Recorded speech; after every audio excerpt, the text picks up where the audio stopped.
त्र्यंबकेश्वर येथून निघालेला निवृत्तीनाथ महाराजांचा रथ भक्तिमय वातावरणात राहुरीमध्ये दाखल झालाय। संत श्रेष्ठ निवृत्तीनाथ महाराजांचा पवित्र रथ सध्या विठुरायाच्या भेटीसाठी पंढरपूरच्या दिशेने मार्गक्रमण करत आहे। त्र्यंबकेश्वर येथून निघालेला हा रथ आज 11व्या दिवशी अहिल्यानगर जिल्ह्यातील राहुरी शहरात दाखल झाला असून वारकरी आणि भाविकांनी मोठ्या भक्तिभावाने रथाचं स्वागत केलंय। त्र्यंबकेश्वर ते राहुरी असा सुमारे 150 किलोमीटरचा प्रवास पूर्ण करत रथ राहुरीत पोहोचला आहे। ठिकठिकाणी फुलांची उधळण, आरती, टाळ मृदुंगाचा गजर आणि ज्ञानोबा तुकाराम निवृत्तीनाथ महाराज की जय अशा घोषणांनी संपूर्ण परिसर भक्तिमय झाला आहे। आज राहुरी येथे निवृत्तीनाथ महाराजांच्या रथाचा मुक्काम असून हजारो भाविक दर्शनासाठी गर्दी करत आहेत। भजन, कीर्तन, हरिनाम सप्ताह आणि विविध धार्मिक कार्यक्रमांमुळे राहुरी नगरी भक्तिरसात न्हाऊन निघाली आहे। उद्या सकाळी हा पवित्र रथ राहुरीतून पुढील प्रवासासाठी अहिल्यानगरच्या दिशेने रवाना होणार आहे। संपूर्ण मार्गावर ग्रामस्थ आणि वारकरी रथाचे उत्स्फूर्त स्वागत करत असून ही परंपरा, श्रद्धा, भक्ती आणि वारकरी संस्कृतीचे जिवंत दर्शन घडवत आहेत। विशेष म्हणजे त्र्यंबकेश्वर ते पंढरपूर असा सुमारे 450 किलोमीटरचा हा प्रवास पूर्ण करण्यासाठी एकूण 25 दिवसांचा कालावधी लागणार आहे।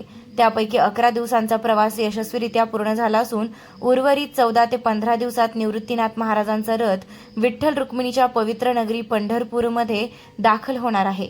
खबर महाराष्ट्रासाठी देवेंद्र शिंदे, राहुरी। आम्ही आलेलो आहे, आमच्या दिंडीचं नाव आहे आनंद महाराज। त्या दिंडीतून आहे नाशिकवरून त्र्यंबक ते पंढरपूर आम्ही पायी चाललेलो आहे आणि खूप मजा येते। पाऊस आला तरी काही वाटत नाही। आज ऊन आहे तरी ऊन सुद्धा लागलं नाही। पांडुरंगाची कृपा खूप आहे। आमची 4 नंबर दिंडी आहे। आमची दिंडी पालखी माग 8 नंबर क्रमांकाला आहे। पाथरे श्री राम भजनी मंडळ। आम्ही त्र्यंबकहून पायी चालत आलो आणि 11 दिवस पावसात होतो, पण काहीच वाटलं नाही आम्हाला।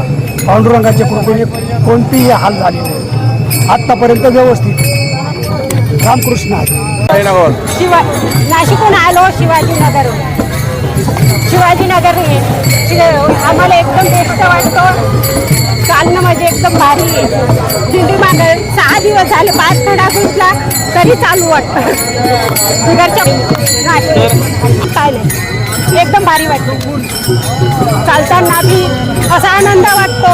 ढोलकीचा आवाज, झांजेचा आवाज, मुतुराचा आवाज वेगळा, सगळे एकदम बेस्ट आवाज आहे। ढोलकीवाल्याचा वेगळा, ताऱ्यावाल्याचा वेगळा, त्र्यंबकेहून निघालेले आनंद आहे। इथे काय जेवण आम्ही सगळं आनंद आम्हाला फार आनंद वाटला। जे आम्ही काही दुःख होतं ते सगळं विसरून गेलेलो आहे। आम्हाला घरचं बिलकुल कुठलंही ध्यान येत नाही, कुठल्याच परपंचाचं ध्यान येत नाही, कोणी नातेवाईकाचं ध्यान येत नाही।